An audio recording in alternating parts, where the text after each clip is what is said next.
हरे कृष्णा, राधे राधे, जय श्री श्याम। आज मैं आपको लड्डू गोपाल और उनके भक्त की एक निस्वार्थ भाव से सेवा की कहानी सुनाऊंगी। एक समय की बात है, एक गांव में दो वृद्ध स्त्रियां रहती थीं। दोनों का इस जगत में कोई नहीं था।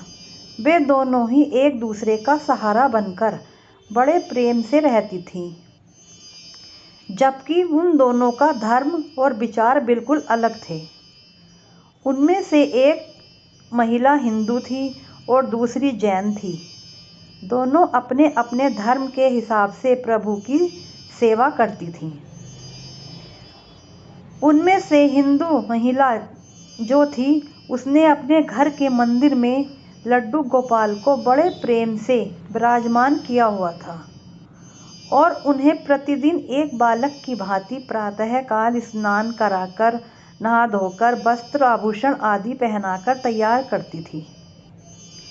वह उन्हें एक बालक के समान ही मानती थी, इसीलिए कहीं भी बाहर जाती उनके लिए फल, खिलौने आदि चीजें लेकर आती थी और बड़े प्रेम से उनको भोग लगाती थी।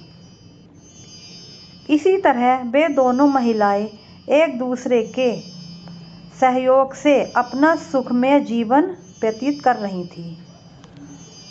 वो दोनों जब पूजा पाठ एवं सभी कामों से मुक्त होती, तब बचा हुआ समय एक दूसरे के साथ दुख सुख बांटते हुए व्यतीत करती थीं। कुछ समय बाद श्रावण मास में हिंदू स्त्री को तीर्थ यात्रा पर जाने का अवसर मिला। तब उसने अपनी प्रिय सखी महिला से भी चलने के लिए कहा। वृद्धावस्था अधिक होने के कारण वह चलने फिरने में थोड़ी असमर्थ थी, इसीलिए उसने जाने से मना कर दिया और कहा कि मुझे चलने फिरने में परेशानी होगी, इसी कारण तुम्हें भी तीर्थ यात्रा में विघ्न रहेगा। तब वो हिंदू स्त्री उदास मन से तीर्थ यात्रा पर अकेले ही जाने के लिए तैयार हो गई और जाते वक्त उसने उस जैन स्त्री से कहा, सखी, मैं 1 माह के लिए तीर्थ यात्रा पर जा रही हूँ, मेरे बाल गोपाल का ध्यान रखना, उन्हें बिल्कुल एक बालक की तरह स्नेह देना, प्रतिदिन स्नान आदि कराकर सुंदर वस्त्र आभूषण पहनाकर भोग लगाना। उस जैन स्त्री ने सब बातें सुनी और बोली कि हाँ सखी, तुम चिंता मत करो, तुम चिंता मुक्त होकर जाओ, मैं तुम्हारे लड्डू गोपाल की भली भांति ध्यान रखूंगी। इतनी सब बातें बताकर वह महिला तीर्थ यात्रा को निकल गई और जैन महिला ने सारे कार्यभार अपने ऊपर ले लिया और बड़े उत्साह और उमंग के साथ सुबह उठकर खुद नित्य कर्म से निवृत्त होकर लड्डू गोपाल के स्नान की तैयारी में लग गई। उसके बाद जब उन्हें नहलाने लगी, वह महिला की नज़र लड्डू गोपाल के पांव की तरफ पड़ी। वह दंग रह गई, क्योंकि उनके पैर मुड़े हुए थे। उसे लगा कि उनकी वजह से उनके पांव टेढ़े हो गए। इसका मुख्य कारण यह था कि महिला ने जब भी उन्हें देखा तो वस्त्र और आभूषण से सजा हुआ देखा था। वह इस बात से नहीं जानती थी कि लड्डू गोपाल के घुटनों के बल पर बैठे हुए थे। वह बहुत परेशान हो गई और सोचने लगी कि मैं अपनी सहेली से क्या कहूँगी। उसने इतने विश्वास के साथ मुझे यह जिम्मेदारी दी थी और मैंने लड्डू गोपाल की देखभाल सही से नहीं की। यह सब सोचकर वह चिंतित हो गई। उसे याद आया कि उसकी सखी ने कहा था कि लड्डू गोपाल सिर्फ एक प्रतिमा नहीं है, बल्कि जीवित हैं।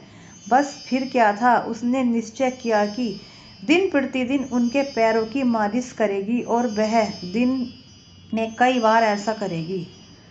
और जैसे ही कृष्णा का स्वभाव है, वो है ही इतने कृपालु, दया निधान। उस वृद्ध महिला की इस नादान भक्ति से खुश होकर उन्होंने उस पर अपनी अपार कृपा लुटा दी और एक दिन वह महिला रोज की भांति प्रातः काल उठकर लड्डू गोपाल को नहलाने का प्रबंध कर रही थी कि उसकी नज़र पैरों पर पड़ी। उसे देखा कि उसके पैर ठीक हो गए। यह सब देखकर वह वृद्ध महिला खुशी से फूली न समाई और यह सारा कथा सुनाने के लिए अपनी सखी का बेसब्री से इंतजार करने लगी। कुछ समय पश्चात जब वह हिंदू स्त्री तीर्थ यात्रा पूर्ण करके वापस आई तो सबसे पहले तो अपने लड्डू गोपाल के दर्शन को ललायित हुई और जैसे ही उसने लड्डू गोपाल को देखा तो आश्चर्य में पड़ गई। उसने देखा कि लड्डू गोपाल खड़े थे। उसने सोचा कि शायद ये उसके लड्डू गोपाल नहीं है। अपनी सखी के पास जाकर यह सब पूछा तब जैन स्त्री ने सारी बात उसे सुनाई। उसकी बात सुनकर हिंदू महिला समझ गई कि यह सारा खेल उस मुरलीधर कृष्ण कन्हैया का है और दौड़ी दौड़ी लड्डू गोपाल के पास पहुंची और उनके चरणों में गिरकर बोली, हे मेरे कन्हैया, हे मुरलीधर, आपकी दया की कोई सीमा नहीं है, आपकी कृपा का कोई आधार नहीं है। और फिर उस जैन स्त्री से बोली कि हे सखी, तू धन्य है, तुझ पर श्री कृष्णा की ऐसी कृपा हुई जो कोई सोच भी नहीं सकता। तुझे नहीं पता कि हमारे लड्डू गोपाल के पाप तो ऐसे ही थे, क्योंकि उनका ये बाल स्वरूप बैठी हुई मुद्रा में है, लेकिन तेरी भक्ति से उनके इस स्वरूप को बदल दिया, उनके पैर सीधे कर दिए। तो यह कहानी एक भक्त और भगवान के प्रेम की है। अगर आपको अच्छी लगी है तो लाइक व सब्सक्राइब जरूर करना। धन्यवाद।